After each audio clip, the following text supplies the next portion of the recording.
السلام عليكم ورحمة الله وبركاته. شركة القصور الذهبية للسفر والسياحة وخدمات الحج والعمرة. بالنسبة هذه نعطيكم معلومة عن الأجهزة الإلكترونية الجديدة.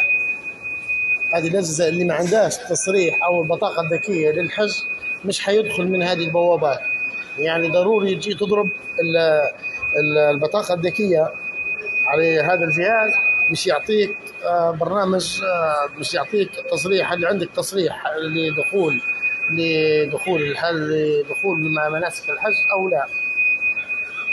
هذه البطاقات الذكيه، الاجهزه البطاقات الذكيه لابد تكون عندك تصريح بالحج والدخول.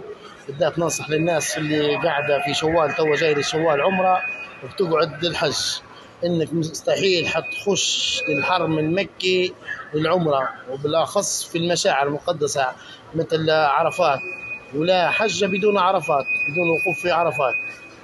هذه نصيحه نحب ننصح الناس ونوعيهم انه الشيء هذا جديد استعملوه، تو يستعملوا فيه في العمره بتصريحات العمره، وفي جديد حيستعملوها في تصريحات للحج ان شاء الله. هذه الحج هذه لابد يكون عندها تصريح للدخول الحج، صحيح. هذه الأجهزة لابد تكون عندك تصريح للدخول للحج. نعاود من جديد، الناس بالذات اللي بتخش، الناس بالذات اللي قاعدة للحج مش حتدخل هذه البوابة إذا ما يكونش عندها تصريح. هذه زي تو بوابات، هذه شوف البوابات حتى هي بتصريح العمرة، برنامج اعتمرنا، وهذه نصيحة.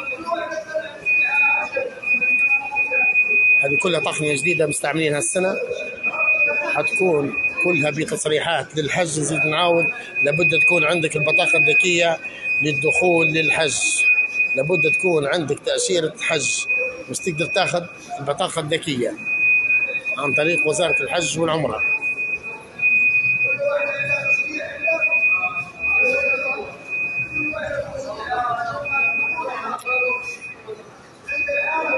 السلام عليكم.